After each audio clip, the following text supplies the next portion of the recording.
నమస్తే సార్, మీ పేరండి? నా పేరు రంతులు సార్. ఏం చేస్తుంటారు సార్ మీరు? నేను చేతి వర్క్ టైర్ కటింగ్. ఓకే, చేతి వర్క్ చేస్తూ ఉంటారు. రాష్ట్రంలో 5 సంవత్సరాల నుంచి జగన్మోహన్ రెడ్డి గారు పరిపాలన చూశారు. ఇప్పుడైతే 30 రోజులు ఎలక్షన్ రాబోతుంది. ఈసారి ఎవరు గెలిస్తే మీలాంటి వరకు బాగుంటుందని మీరు అనుకుంటున్నారు సార్? ఎవరు గెలిచినా పని చేసేవాడు కావాలి, పని ఇచ్చేవాడు కావాలి, జాబ్ ఇచ్చేవాడు కావాలి. జాబులు లేవు, పని లేదు, ఇసుక లేదు, కొనాలంటే 6,000 అయిపోయింది. ఇల్లు కట్టుకునేవాడు ఎవడు కట్టుకోలేడు. ఇప్పుడు ఉన్నవాడు అంటే అపార్ట్మెంట్ కదా, ఇవాళ కాదు రేపు కాదు ఎల్లుండి కట్టుకుంటాడు. ఇప్పుడు అదే 4 రోజులు కట్టుకోవాలంటే 6,000 పెట్టి కొనగలడు టాటర్స్గా. అది పొజిషన్. ఓకే, ఇప్పుడు ఈ 5 సంవత్సరాల్లో వీళ్ళు ఏమంటున్నారంటే మేము సంక్షేమ పథకాలు ఇచ్చాము, దాని ద్వారా ఆ ప్రజలందరికీ లాభపడ్డారని చెప్పి మాట్లాడుతున్నారు. మీరేమంటారు? ఎవడేమన్నాడు? అంతకుముందు చదివించుకోలేదా? అంతకుముందు పనులు లేవా? అంతకుముందు జాబ్లు ఉన్నాయి. 25,000 ఉద్యోగాలు ఇస్తా అన్నాడు. ఏది నోటిఫికేషన్ పంపిస్తా అన్నాడు. ఇక వాళ్ళు లేదు. ఎస్సీ కార్పొరేషన్ లోన్లు అవి తీసి పాడి 75,000 కోట్లు వాడుకున్నాడు. ఎవరు డబ్బులు నిన్న ఎవడు పంచమన్నాడు? 45 సంవత్సరాల వాళ్ళకి పింఛను దేనికండి? కష్టపడలేరా? వయసు లేదా? కష్టపడి నాకు 45 ఇప్పుడు వచ్చినాయి. నాకెందుకు కష్టపడితే నేను రోజుకి వెళ్తే 1000 రూపాయలు 200 తెచ్చుకుంటా పని చేసుకుంటే. ఆడికి పింఛన్ ఏంటి? ఆటో తోలోడికి తోలోడు 10,000 వేస్తున్నాడు. ఆటో మామూలు అద్దె తీసుకునేవాడి పరిస్థితి ఏంటి? ఆడికి బొక్కే. ఎలాగంటే ఇప్పుడు ఆటో తీసుకుంటాడు, ఏదో వాడు కష్టపడతాడు సాయంత్రం తాగడానికి, ఆ కేసు ఈ కేసు రోడ్లు సరిగా లేక ఆడు డబ్బులు బొక్కే.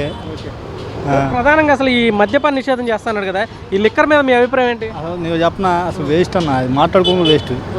ఒకే ఒక మాట చెప్తానన్నా, మాట ఏమన్నా అందరూ డైలాగ్ కొడతారు, మాట తప్పు మనం తప్పమని. ఫస్ట్ మాట తప్పింది ఏంటి? అమరావతి రాజధాని అన్నాడు. 30,000 ఎకరాలు కావాలన్నాడు. తర్వాత ఏం చేశాడు? మాట తిప్పేశాడు. నెక్స్ట్ ఏంటి? అక్కడ దోసుకున్నారు అన్నాడు. ఒక్కడన్నా కేసు పెట్టాడా? ఇసుక దోసుకున్నారు, 6 నెలలు ఆపేశాడు. స్టార్టింగ్లో ఒక్కడన్నా తీసుకెళ్ళి లోపల వేసాడా? చెప్పు, ఒక్కడన్నా తీసుకెళ్ళి లోపల వేసాడా? అక్కడ ఎందుకన్నా నీ ఇంట్లో నీ కుటుంబ సభ్యులను చంపేస్తే నువ్వు కేసు పెట్టి నువ్వు 400 కోట్లు తిరుగుతావు. కొంత బాబాని చంపేస్తే చేసేది అవడం లేదు. మళ్ళీ ఎవరు ఉంది ప్రభుత్వంలో? ఆయన సీఎం ఆయనే. సీఎం ఎవరు? ఆయన సీఎం. ఆయన చేతిలో సిబిఐ లేదా? లేదా ప్రధాని వెళ్ళి బాగుండి అలా జరిగిందని అడగలేడా? అడుగుతాడుగా. ఇప్పుడు నీ ఇంట్లోదే అన్న, ఎవడొద్దు, నేనే నా ఇంట్లోదే. మా అమ్మ చనిపోయిందో మా ఆయన చనిపోయాడు, చంపేశాను, నువ్వు ఏం చేస్తావు? కోర్టు చుట్టూ తిరుగుతావు, లేకపోతే స్టేషన్ చుట్టూ తిరుగుతావు, వెళ్తావు. అవునా? ఇంట్లో వాళ్ళే అంటే బయట వాళ్ళు ఏమంటారు? నువ్వు చెప్పు. నేను కాదు, మా జనరల్గా మనం మాట్లాడుకున్నాం. సో ఇక్కడ అవినాష్ గారు, గద్దె రామ్మోహన్ గారు ఇద్దరు పోటీ చేస్తున్నారు. ఇద్దరు అయితే ఎవరు మంచి వ్యక్తి అనుకుంటున్నా? మాటినన్న, ఇది 2 కాంటెస్టులు. ఒకటేమో సెంట్రల్ నియోజకవర్గం, తూర్పు నియోజకవర్గం. అటు గద్దె రామ్మోహన్ నెంబర్ 1 క్యాండిడేట్. ఇక్కడ బోండమ్మ గారు పని చేసి పెట్టేవి ఆయన. అది నీకు సీట్ ఇవ్వలేదంటే అర్థం చేసుకోవాలి, ఎవరికే మళ్ళా చూసినకి.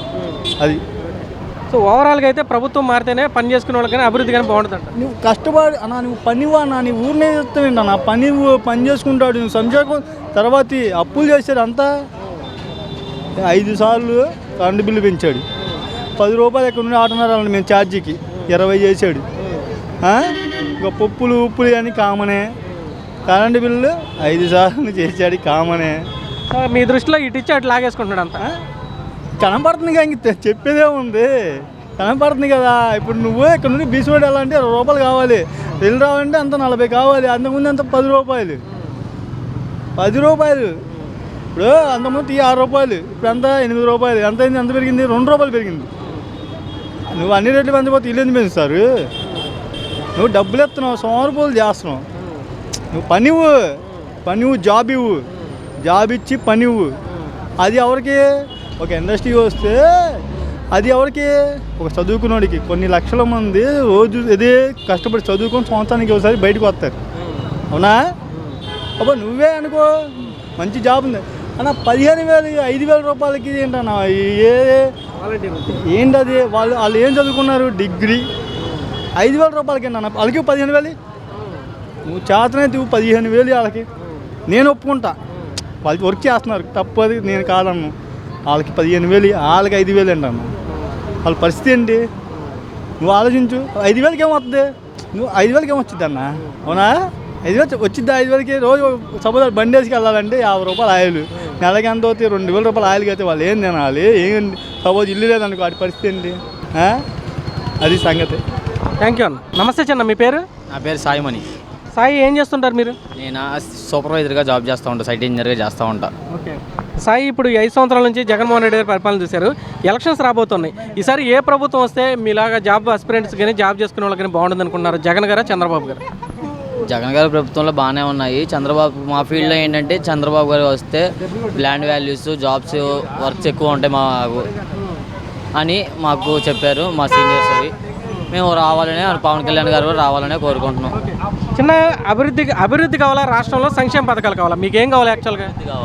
అభివృద్ధి కావాలి. ఓకే, ఎందుకని మీకు సంక్షేమ పథకాల కంటే అభివృద్ధి బెటర్ అనుకుంటున్నారు?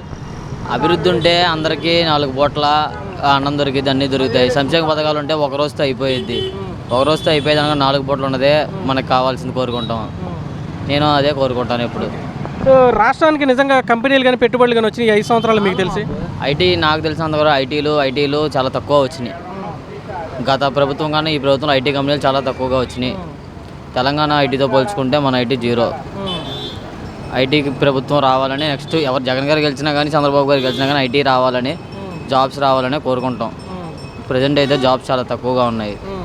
రేపు వచ్చే గవర్నమెంట్ ఏ గవర్నమెంట్ వచ్చినా కానీ స్టూడెంట్స్కి, వర్కర్స్కి, అందరికీ, యూనియన్స్కి, అన్నిటికీ అందరికీ వర్క్ ఉండేటట్టు, పనులు ఉండేటట్టు చూంటే బాగుంటుందని కోరుకుంటాం.